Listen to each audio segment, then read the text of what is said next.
You've been taught to distrust your anger, to soften it, to hide it, to move past it as quickly as possible. You've been told it's destructive, unnecessary, something to control or eliminate. So when it rises, you suppress it. You tell yourself to stay calm, to be rational, to not overreact. And on the surface, it looks like control. But beneath that control, something else is happening. Your anger isn't disappearing. It's going somewhere, held inside your body, buried beneath your thoughts, waiting without resolution. And the longer it stays there, the less you understand it, until eventually, you stop listening to it entirely. You label it as a problem, a weakness, something that doesn't belong in who you are. But what if that's not true? What if your anger is not the problem? What if it's the signal? Carl Jung believed that what we reject within ourselves doesn't disappear. It becomes the shadow, and the shadow doesn't stay silent. It speaks in ways you don't expect, through tension, through frustration, through sudden reactions that feel stronger than they should. Moments where you think, why did that affect me so much? But instead of looking deeper, you dismiss it, you move on, you suppress it again, and the pattern continues. But anger doesn't come from nowhere.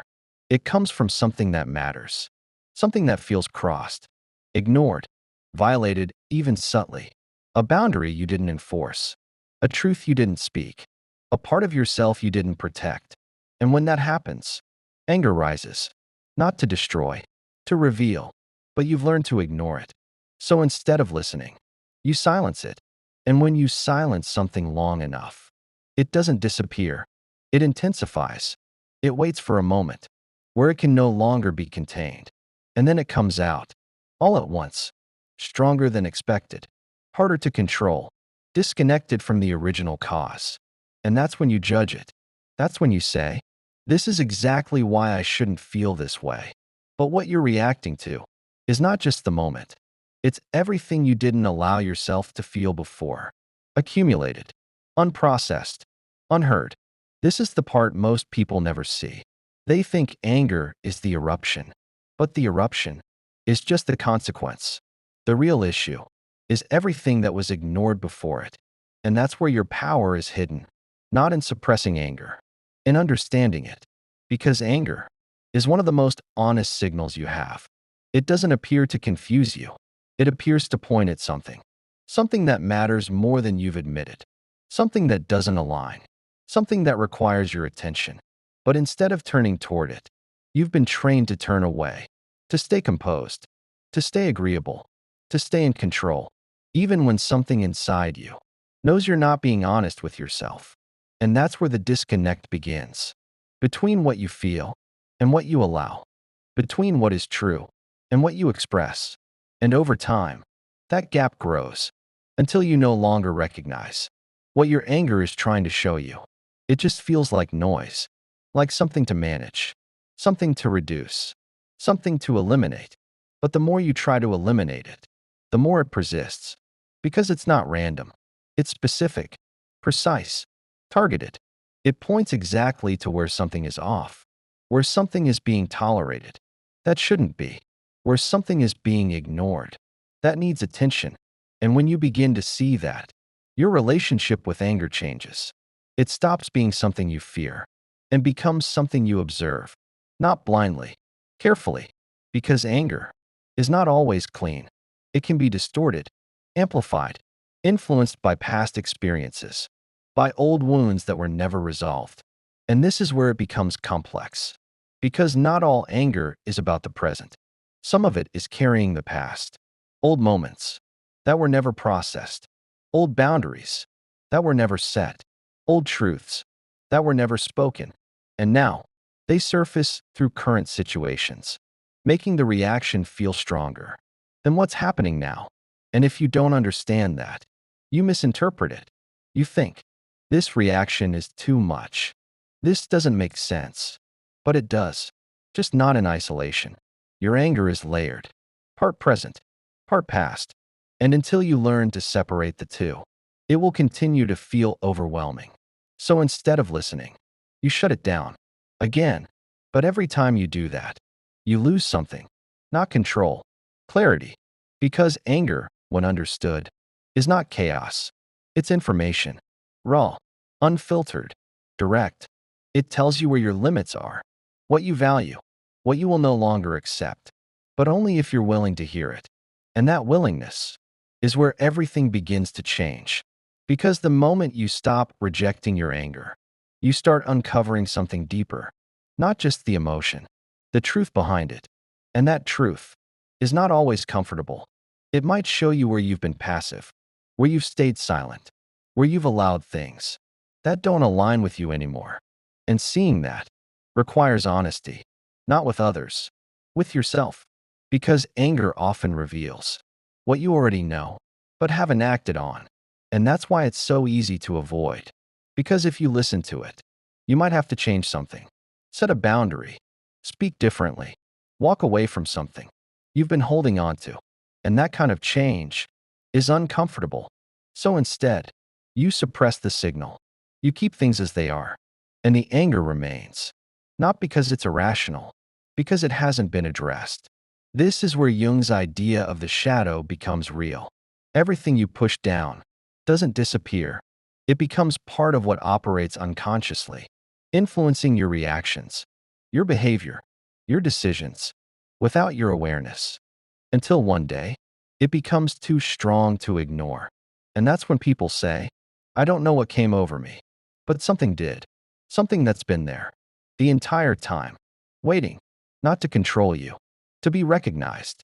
And once you recognize it, you begin to see anger differently, not as something to suppress, but as something to understand, not something to act on blindly, but something to listen to before you act. Because within it, there is direction, a signal pointing toward what needs your attention. And if you learn to read that signal, you begin to understand yourself at a level most people never reach. Not the version you show, the one beneath it, the one that reacts before you have time to think. And that is where section 1 truly unfolds. You are not trying to remove your anger. You are learning to decode it, because hidden inside it is the part of you that refuses to be ignored any longer. And when you begin to decode it, you realize something you were never taught. Anger is not only about what happens, it is about what you allow. Not once, repeatedly.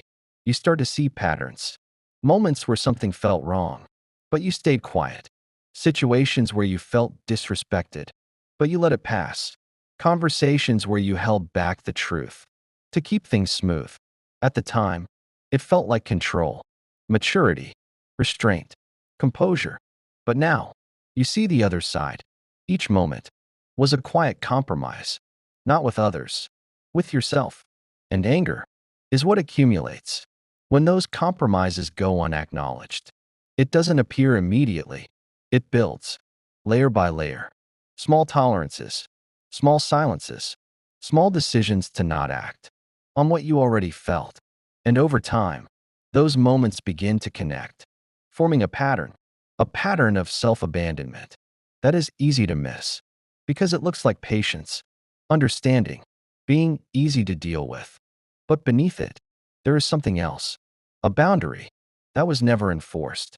And when a boundary is not enforced, it doesn't disappear. It becomes internal pressure, a tension between what you feel and what you allow.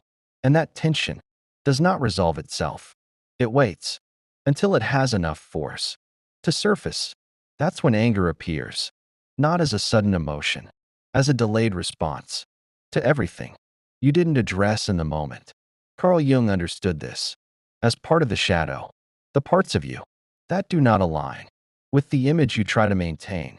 You want to be calm, controlled, unbothered, so you suppress anything that contradicts that identity, especially anger, because anger feels disruptive, unpredictable, difficult to manage.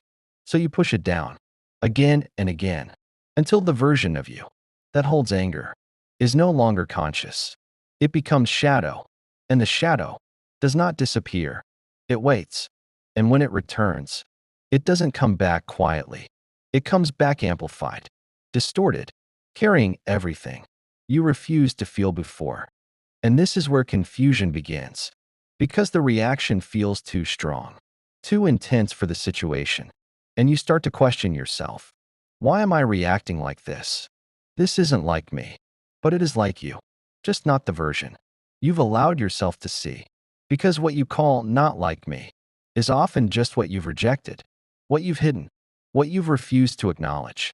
And when it surfaces, it feels foreign, even though it's been part of you the entire time. This is where most people make a mistake. They judge the reaction instead of understanding the pattern. They try to control the anger without asking where it came from. But control without understanding only pushes it deeper. It doesn't resolve it. It delays it. So the cycle continues. You suppress. You tolerate. You stay silent until something small triggers something large, and the reaction feels disproportionate. But it isn't. It's cumulative, a release of everything that was held back. And once you see that, something shifts. You stop looking at anger as a moment and start seeing it as a timeline, a chain of events that led here. And when you follow that chain, you find something consistent, a place where you didn't act when you knew you should have, a place where you didn't speak when something needed to be said, a place where you chose comfort over truth. And anger remembers those places. Even when you don't, it holds them, it stores them, until it has enough weight to demand your attention. And when it does, it doesn't ask politely. It forces itself forward because it has been ignored for too long. But this is where awareness changes everything. Because now, you don't just feel anger. You trace it. You follow it back. Not to justify it, to understand it. You begin to ask, where did this start? What did I ignore? What did I allow that didn't align with me? And those questions begin to reveal something deeper. Your patterns, not other people's behavior. Your responses to it. Your tendency to stay silent, to avoid conflict, to prioritize peace over honesty. And in seeing that, you begin to understand that anger is not the first signal. It is the last, the final attempt to bring your attention to something you've been avoiding. And if you listen to it here, you don't need it to become louder. But if you ignore it again, it will, because it hasn't been resolved, only postponed. This is where your relationship with anger begins to mature. You no longer fear it. You respect it, not blindly, not reactively, but as a signal that something requires your attention. And often, that something is you, your limits, your boundaries, your truth, things that don't always express themselves clearly in calm moments, but become undeniable when anger rises. And this is where something important shifts. You stop trying to be unaffected. You stop trying to appear untouched by everything around you, because you realize being unaffected is not the same as being aligned. You can stay calm and still be out of alignment. You can remain composed and still be ignoring something important. And anger is what exposes that gap between appearance and truth. And once you see that gap, you can't unsee it. You begin to notice it in real time. The moment something feels off, the moment something crosses a line, the moment something doesn't sit right. And instead of waiting, you acknowledge it, not dramatically, internally. You recognize it. And that recognition prevents accumulation, because now you are not storing everything for later. You are aware in the moment, and that changes the entire structure. Anger no longer needs to build because you are no longer ignoring what creates it. You begin to act earlier, speak earlier, set boundaries earlier, not aggressively, clearly. And that clarity reduces the intensity of what follows. Because now, your anger is not carrying the past. It is responding to the present. Clean, direct, proportional. And that is where it becomes useful, not destructive, not overwhelming, informative, a signal you can read without being controlled by it. And that shift is where everything begins to change. And when that shift begins to take hold, you stop seeing anger as something to release. You start seeing it as something to refine. Because raw anger is not the final form. It's the signal before clarity, the energy before direction. If you act from it immediately, you react. If you suppress it, You accumulate. But if you stay with it, without moving too quickly, something else begins to emerge. Precision. You begin to feel the difference between the surge and what it's actually pointing to. At first, it feels the same. Tightness in your chest, a rise in your voice, an urgency to respond. But beneath that, there is information. Specific, targeted. It tells you exactly what crossed your line. Not everything. One thing. And that distinction is where most people lose control. Because instead of responding to what actually happened, they release everything that has ever been held back. Past and present collapse together, and the reaction becomes overwhelming. Not because the moment is too much, because it's carrying too much, but when you remain aware, you begin to separate it. You don't deny the intensity. You examine it. You ask, what part of this is now? And what part is old? What is this moment actually showing me, without everything I've added to it? And those questions slow everything down, not externally, internally. They create space between the feeling and the action. And in that space, you begin to choose, not suppress, not explode. Choose. You begin to respond to what is real instead of reacting from what has been stored. And that changes everything. Because now, your anger is no longer in control. You are, not by force, by awareness. You start to notice how much power exists in what you don't say, how much clarity exists in what you don't immediately express. Because the first impulse is rarely the most accurate one. It's the fastest, the most charged, the most influenced by everything behind it. But when you allow it to settle, something sharper appears, a cleaner truth, less emotional noise, more direction. And that direction is what anger was trying to give you from the beginning. Not chaos, clarity, but only if you're willing to wait long enough to hear it. This is where restraint becomes power, not silence out of fear, silence out of awareness, the ability to hold the emotion without immediately acting on it, the ability to feel it fully without letting it dictate your response. And that ability is rare because most people either suppress or release. Very few refine. Very few stay with the feeling long enough to understand it. But when you do, you begin to see something deeper. Anger is not only about boundaries. It's about identity. What you will accept, what you will not, what aligns with you, what doesn't. And every time you respond consciously, you reinforce that identity, not through words, through action, through the way you carry yourself, through what you allow and what you don't. And over time, that consistency builds something, self-trust, because you are no longer ignoring yourself. You are no longer abandoning your own signals. You are listening, responding, acting in alignment with what you feel is true. And that alignment removes something subtle but powerful, resentment. Because resentment is what forms when anger is repeatedly ignored. When you feel something but don't act on it. When you see something but stay silent. When you know something but choose comfort instead. And over time, that unexpressed truth turns inward. It builds quietly until it changes how you feel about people, about situations, even about yourself. But when you begin to act earlier, with clarity, resentment has no space to form because nothing is being stored, nothing is being postponed. Everything is addressed in its appropriate moment. And that creates a different kind of stability, not emotional suppression, emotional precision. You are no longer overwhelmed by what you feel. You are guided by it. And that guidance doesn't need to be loud. It becomes subtle. You notice things faster. You respond with less hesitation. You trust your perception more. Not because you're certain about everything, because you're honest about what you feel.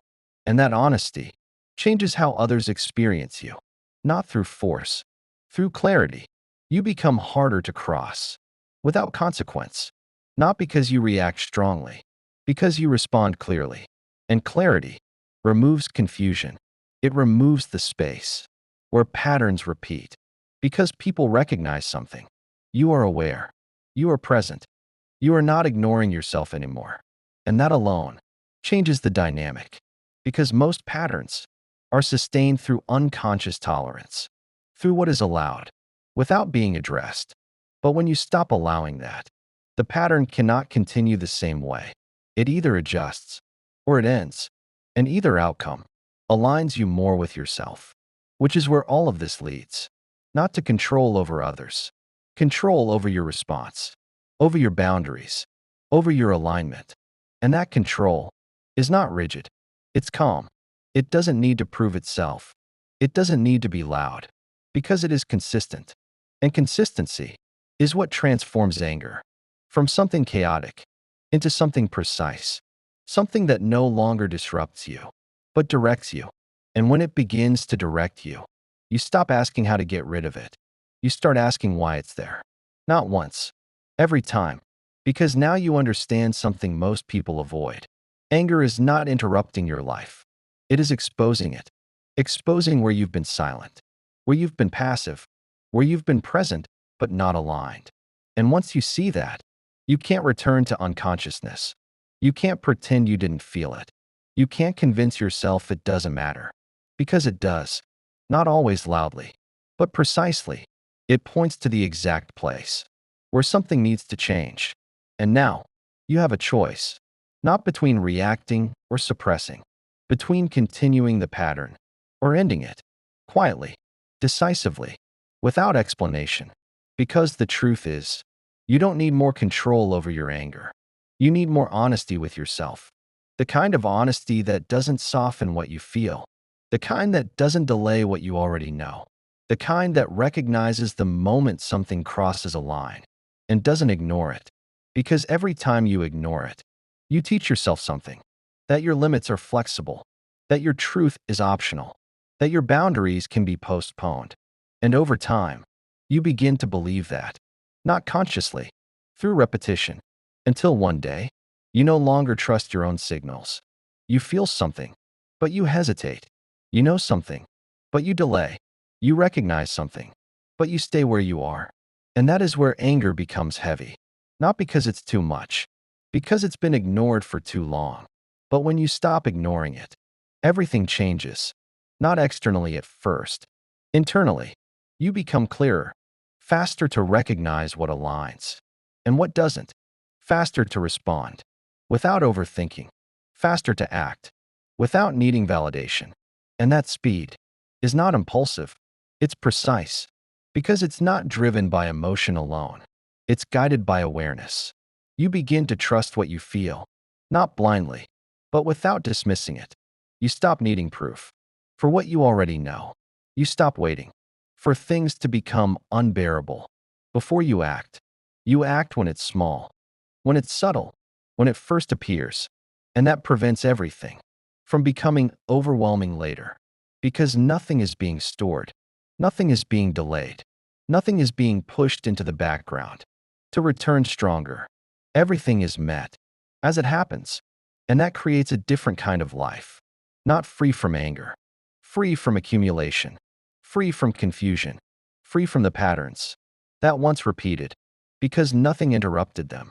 Now, you interrupt them with awareness, with clarity, with the quiet decision to no longer abandon yourself for the sake of comfort.